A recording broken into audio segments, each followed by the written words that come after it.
Hey, what's up, future music friends? This is Luca Pretolesi here at Studio DMI in Las Vegas. Welcome to the studio.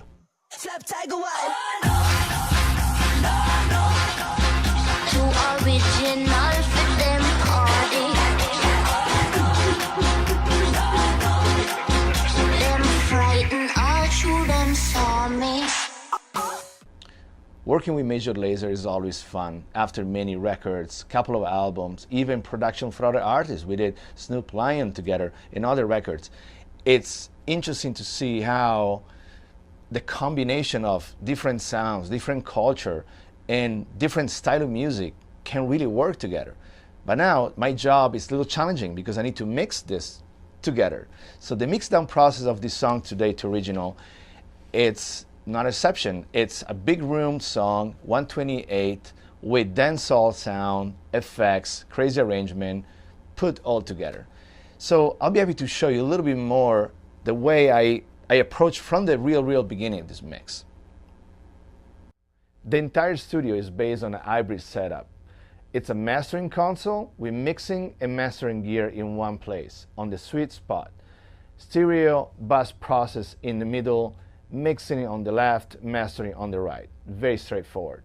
Logic is my DAW, and the SSL Sigma is my summing device. And as far as mastering, I choose Prism for the sound because I know so well and I know how much I can push.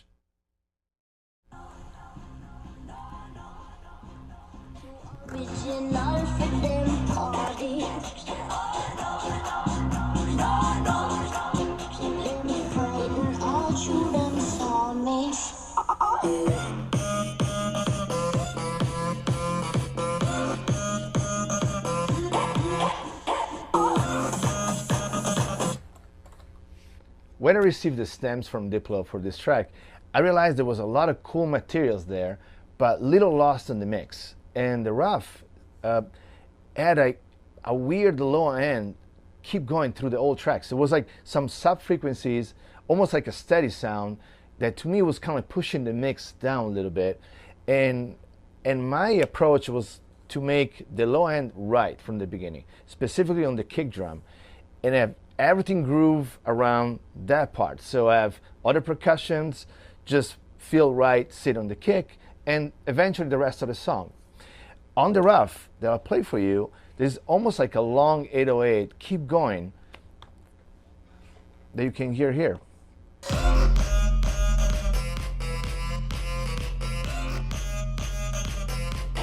And after the mix, I turn it more in this way.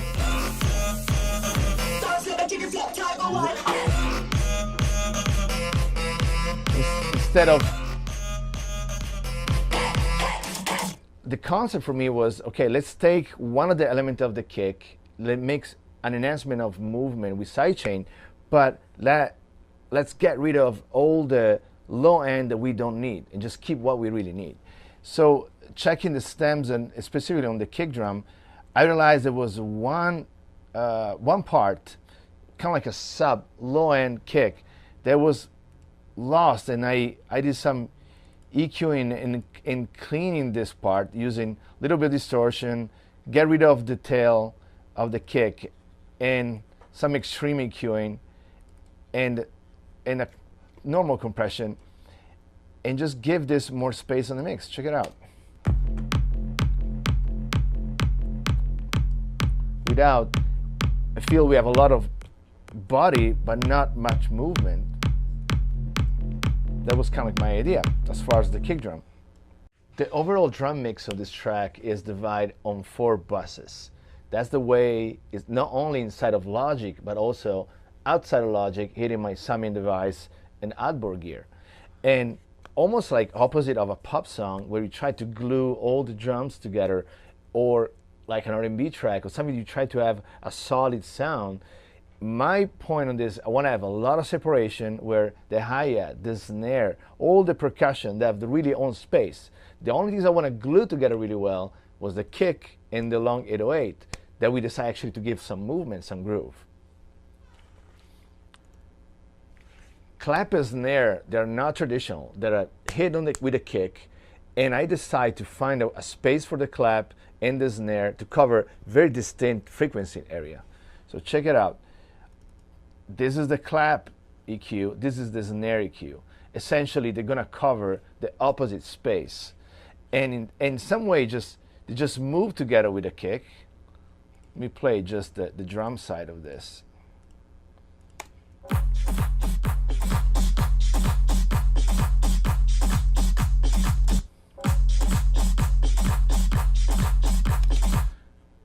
Use distortion on the clap. Just give to me a little bit of color.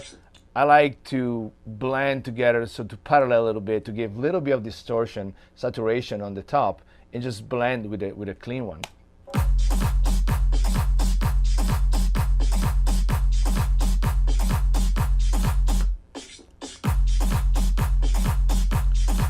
I'm a huge fan of dynamic EQ, especially using on high percussion, ride, crash, anything that has like a movement and a clear space to cover. And I use in some way similar to a multi-bus compressor, but it's cleaner, it's more precise to me. And the dynamic EQ, in this case, I was trying to kind of like shape the top, don't have too much artificial and too much harshness over 10K, and give a little bit of pumping on the mid-low frequency on that area. Check it out.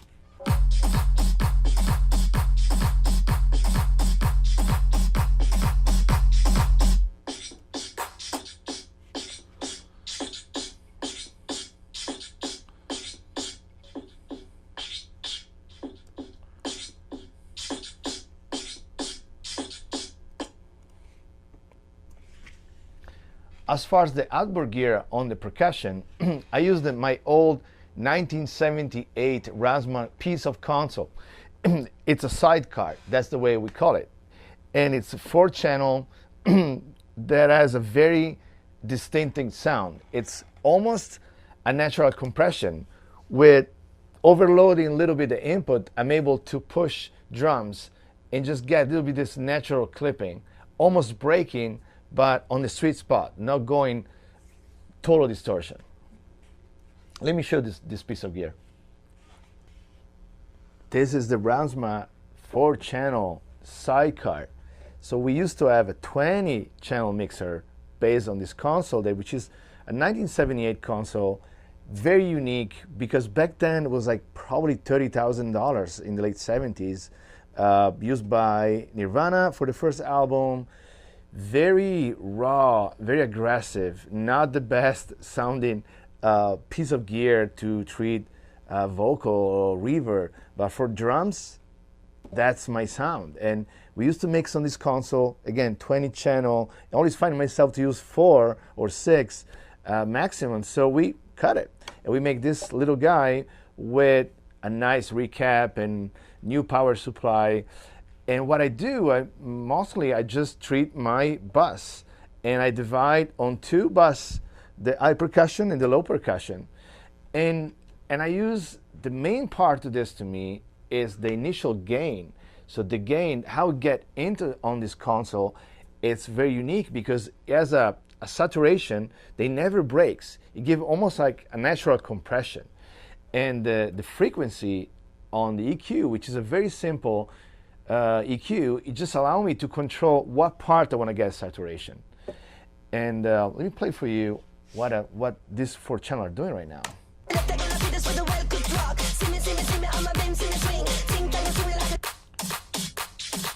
So essentially is, okay, clap and snare. My point is always to take away the digital part when you treat clap in the box, so the harshness in some way, and give a little bit of body. So that's the clap that I don't like, that's the clap that I like. And this pretty much the opposite way around, toe pan, mid frequency and body, EQ, and this feedback into the Sigma and mix and blend with the rest on the console.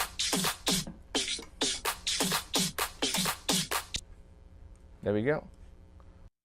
Bassline and synth on this track, they're kind of unique because the bassline to me has a vibe of, I can see a bass player on stage actually. So almost like a real bass. And there's like trumpet. Again, it's like a real trumpet with some chop and editing that Diplo probably did. And some lead synths, they're super digital. So I was trying to give a clear space between those parts. And the trumpet is the one that I want to find a way to just move around the mix a little bit, but not fully out to panning. So what I did, it's using a combination of Saturn and the Melda multi-band auto pan, which is kind of unique to me. It's kind of cool because you can do auto panning on certain bands and just leave certain frequency areas really center, right? So the trumpet sound that it's kind of like the lead sound for the entire track has this like kind of little saturation that I decided to give, which is this.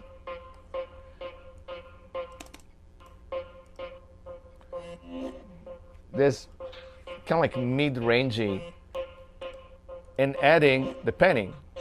So to get everything, it's kind of like center and narrow and fighting with the bass, I think. And then when I saturation and panning is moving, will be around. And then on the second part of the trumpet, looking with the bass, and you can see here, the bass is the one that has the thick line.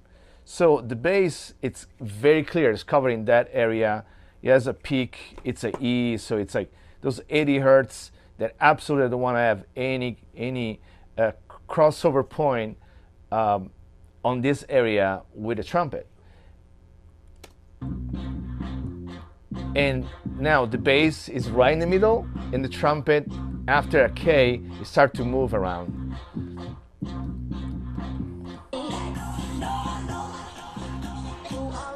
And even if I check mono, I still have a clear bass in the center, and I even have a little bit of trumpet in mono. And I check the side, the bass is gone, and I have a little bit of the trumpet. As far as the synth in general, there is a different scene to me on the track.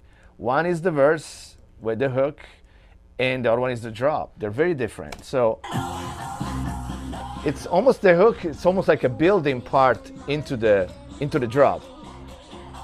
And all these synths that are happening on the drop, I want to have this super clean, in your face.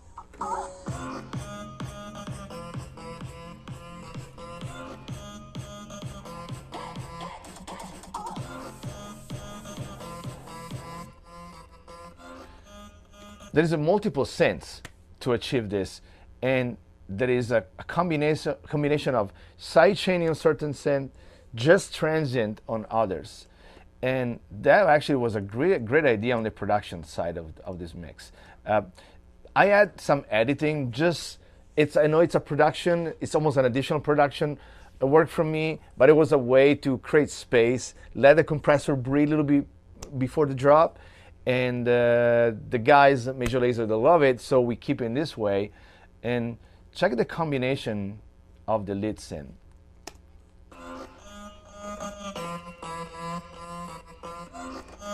So the main one essentially, it's tiny bit wider than normal. Will be like delay on the top frequency, they usually do a lot. Little bit of saturation. Again, why? It's parallel, so it's not full saturation. It just enhance some area and some harmonics. Check it out. Bring low-level information up on the mix. And the LFO tools, they just take a space for the kick and the bass to hit. I don't need to have an extra frequency on top of that area, so I left that part open. I had another parallel on this part that was just give a little bit of body. And then this is really, really smart actually. This is like a transient part. Only those parts. And add in this. full song.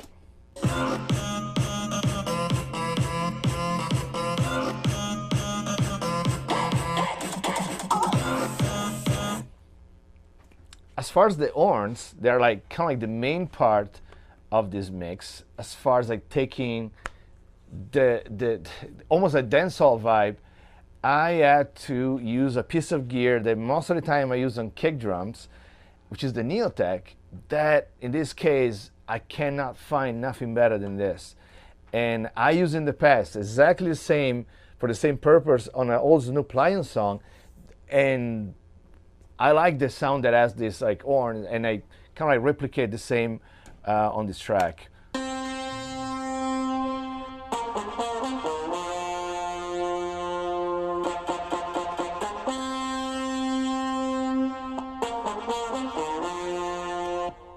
So I add tiny bit of this tape echo that I like so much from UAD, and the famous DBX 160, the 160, that as to me, more than a compressor, it's a tone type of effect. Check it out. Bring the top, bring the trends in the top of the attack a little bit up. Echo, compression. I love the new Logic compressor here so much. And when you bypass this guy,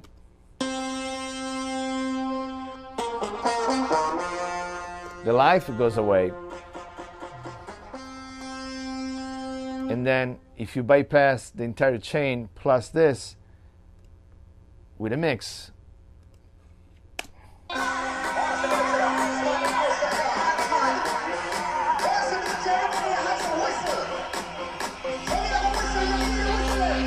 so low end and kind of like mid-tone, thick sound from the Neotech is very, very effective on this sound to me.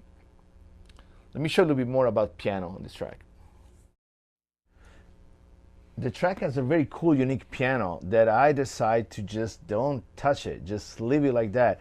They find a sample somewhere, think Diplo Blender, somebody at the team will find this cool piano. It gives so much character to the mix. And what I did is pretty much leaving like that. The only things I actually add is a little bit of automation to have this built-in part, especially when you hear the mix. Come on.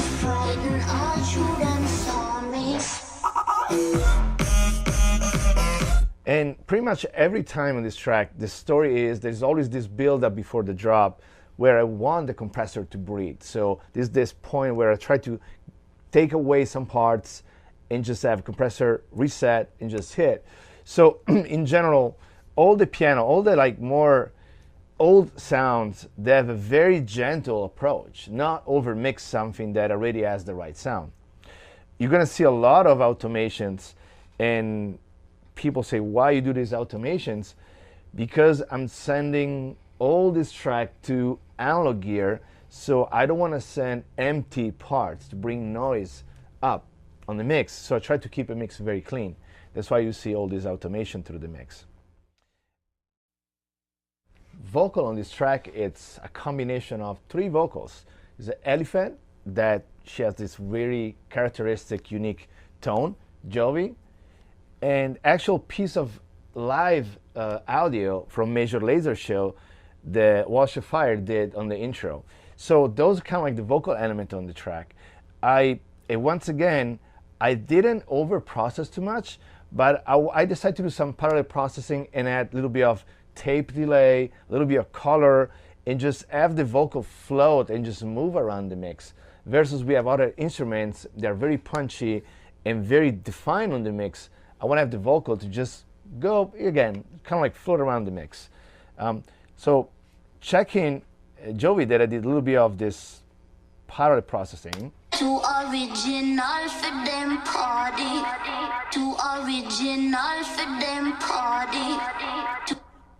So there is a one clean parts that has retained pretty much the initial approach, but adding with API vision from UAD, that's pretty crazy the way you can get rid of the top end that you don't like, and I kind of like made that first layer of vocal warm, pushing the gain, and the way it's reacting, it's very similar to analog gear, where you start to saturate at one point. So that's kind of the vocal. Second vocal, it does this.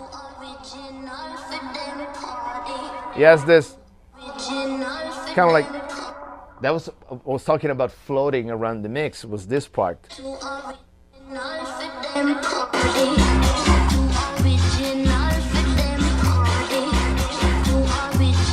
And that's the part that Jovi does.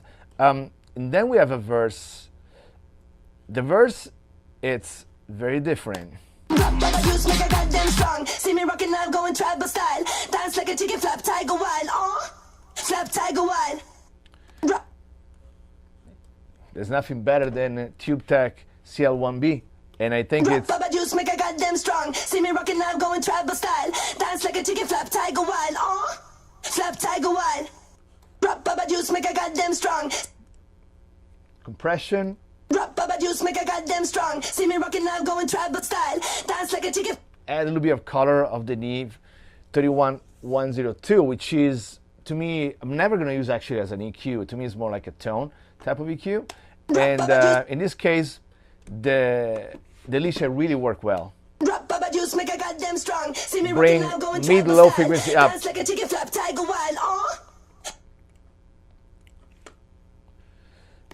The verse, the chorus, all the vocal actually, they're coming through a bus, and I use the Charter compressor. That it's a glue machine for the vocal. It's not really glue with the entire mix, but between the vocals, you just keep the vocal together really well. Make a goddamn strong. See me rocking now, going tribal style. Dance like a chicken, flap tiger wild. So the mix. Kind of like low. I lose a little bit of the. I lose a little bit of transient. Bring up now. Vocal hook, it's super cool, this part.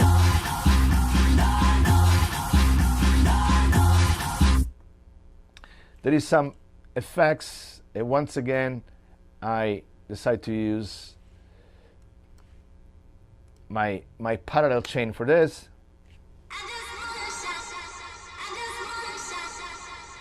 It's a combination of two delay. The tape, the J37 from Waves have this like cool saturation. I'm adding a little bit of mono delay. Parallel with a clean one. There we go.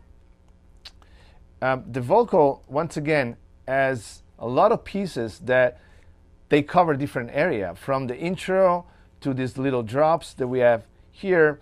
There is one part that I kind of like treat as almost like a sample. This part here. Dance like a chicken flap tiger wine. Dance like a chicken flap tiger wine. Dance like a chicken flap tiger wine. Dance like a chicken flap tiger wine. Do like a kind of flanger. They move a little bit on the side. Dance like a chicken flap tiger wine. Dance like a chicken flap tiger wine. Dance like a chicken flap tiger wine. And those are the vocal for Major Lazer 2 Original. The mastering stage on this track is actually very, very important.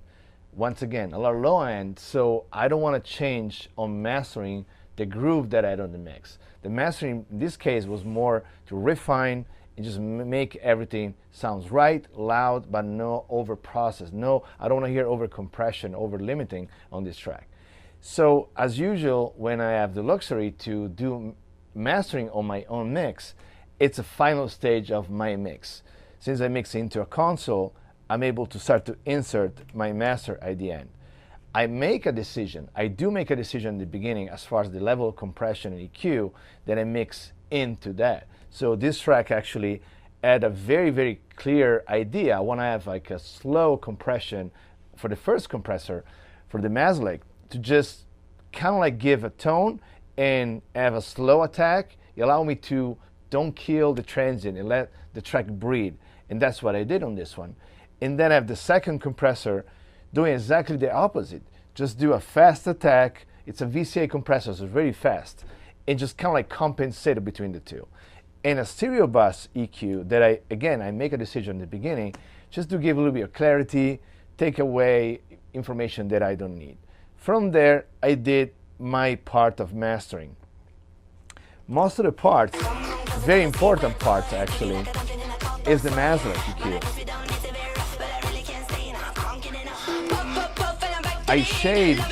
I shave a lot of 22 hertz and say, why are you doing on the 22 hertz? There's nothing going on in there. Actually, there is stuff there because when I'm taking the 22, I start to take away a little bit of the 35, the 28, and I take away information that I don't need on the final mix. So this track needs to breathe, but I don't need to have low end. They're not necessary. And then I create a little bump when I give back 80 hertz, couple of dBs, to create a little bump on the kick, around the kick and the bass. A little bit of 1K, a little bit of 14K. So, and the magic is very transparent, very nice, it's very shine on top. And what I do a little bit of shelf at the beginning of the 1K, and then again a little bit of bump on the 14K to give this kind of like clean but almost bouncing type of sound on the top frequencies. And you can tell how it's never harsh, it's so good.